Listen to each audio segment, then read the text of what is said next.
In this video, we're going to talk about an issue that one might have faced, which is unlicensed product. Why this error is coming, why it says my license is expired. Well, let's see how we can fix that. For that, what you need to do is you need to click here on file, then go to account, then click here on update license. Now you need to click on sign in. And then here you need to enter your Microsoft Office credential with whom you have made the purchase. So let me quickly enter email address. After entering the email address, click on next.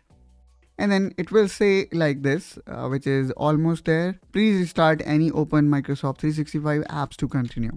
Then you have to click on close. And then as said, I'm gonna restart any Microsoft Office application.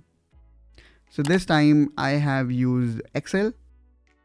And now here we can see we have successfully configured our license, and now there is no more issue of unlicensed product. So this way guys, you can fix your license.